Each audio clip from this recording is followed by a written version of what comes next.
1,24,000 انبیاء اکرام میں سے سب سے پہلے نبی، سب سے پہلے انسان حضرت آدم علیہ السلام ہیں، جن کو اللہ تعالیٰ نے بنا ماں باپ کے پیدا کیا تھا۔ جب اللہ تبارک و تعالیٰ نے حضرت آدم علیہ السلام کو پیدا کرنا چاہا، اللہ نے حضرت جبرائیل علیہ السلام کو حکم دیا کہ جاؤ زمین سے ایک مٹھی مٹی اٹھا کر لاؤ۔ تو حضرت جبرائیل علیہ السلام نے زمین سے مٹی لینی چاہی تو زمین نے پوچھا کہ آپ مٹی کیوں لینا چاہتے ہیں؟ آپ نے بتایا کہ اللہ تبارک و تعالیٰ اس مٹی سے ایک انسان کو بنائے گا جو زمین پر اللہ کا خلیفہ ہوگا۔ اس پر زمین کہنے لگی کہ میں خدا کی پناہ مانگتی ہوں اس بات سے کہ مجھ سے کچھ کم کیا جائے یا میری کوئی چیز خراب کی جائے۔ تو حضرت جبرائیل علیہ السلام بنا مٹی لیے واپس چلے آئے اور اللہ سے عرض کی، اے میرے رب، زمین نے تیری پناہ مانگی اور میں تیری نام اور تیری عزت کا ادب رکھتے ہوئے واپس آ گیا اور اسے پناہ دے دی۔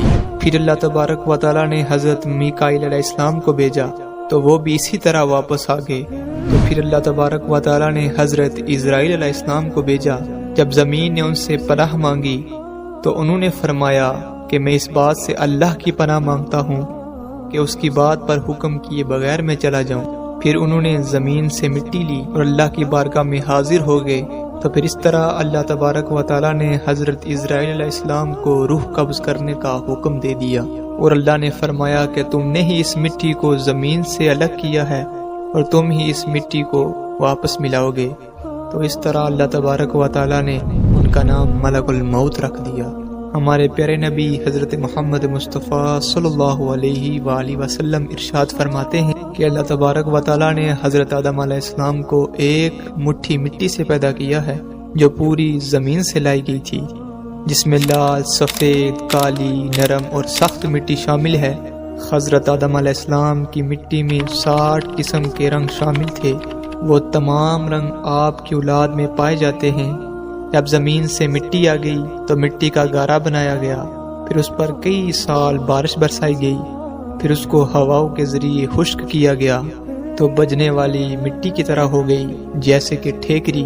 پھر فرشتوں کو حکم ہوا کہ اس کو میدان عرفات کے پاس وادی نعمان میں رکھ دو۔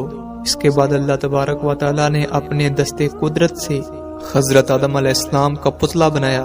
جب حضرت آدم علیہ السلام کا وجود بن گیا تو فرشتوں نے پہلے کبھی بھی ایسی نورانی شکل نہیں دیکھی تھی۔ وہ حضرت آدم علیہ السلام کا چہرہ دیکھ کر بڑے حیران ہو گئے۔ پھر 40 سال تک پتلے کی صورت میں ہی اسی طرح وہ بے جان پڑا رہا۔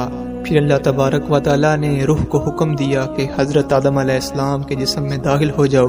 تو روح نے عرض کیا، یا اللہ، اے میرے پیارے پروردگار، یہ جگہ بڑی ہی نہایت گہری اور اندھیری ہے۔ 3 بار اللہ نے حکم دیا اور تینوں بار یہی عرض کی تو اللہ نے فرمایا کہ نہ چاہتے ہوئے داخل ہو رہی ہو، نکلنے میں بہت تکلیف ہوگی۔ اسی وجہ سے جب انسان کے جسم سے جب روح نکلتی ہے تو بہت تکلیف ہوتی ہے۔ سب سے پہلے روح حضرت آدم علیہ السلام کے سر میں داخل ہوئی تو حضرت آدم علیہ السلام کو چھینک آ گئی۔ تو اللہ تبارک و تعالیٰ نے آپ کے دل میں الحمدللہ کہنے کا الہام فرمایا اور آپ نے الحمدللہ پڑھا۔ اس پر خود اللہ تبارک و تعالیٰ نے یرحمکم اللہ کہا۔ جب روح کمر تک پہنچی تو آپ نے اٹھنا چاہا مگر نیچے لے آئے، کیونکہ نیچے کے حصے میں ابھی تک روح نہیں پہنچی تھی۔ جب تمام جسم میں روح پہنچ گئی تو اللہ تبارک و تعالیٰ نے حضرت آدم علیہ السلام سے کہا، اے آدم، بتا میں کون ہوں؟ تو حضرت آدم علیہ السلام نے کہا، آپ اللہ ہیں، وحدہ لا شریک ہیں، آپ کے سوا کوئی بھی عبادت کے لائق نہیں۔ تو اللہ نے فرمایا، تو نے صحیح کہا۔ پھر اللہ تبارک و تعالیٰ نے حضرت آدم علیہ السلام کو فرشتوں کی بیٹھی ہوئی جماعت میں بھیجا اور فرمایا کہ جا کر کہو السلام علیکم۔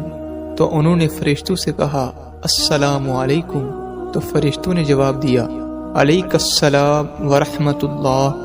پھر اللہ نے فرمایا، اے آدم، یہ تمہارا اور تمہاری اولاد کا آپس میں سلام ہے۔ تو اس طرح سے حضرت آدم علیہ السلام پہلے نبی اور پہلے انسان تھے۔ اس طرح ان کی تخلیق ہوئی۔ اور کومنٹ میں سبحان اللہ ضرور لکھیں۔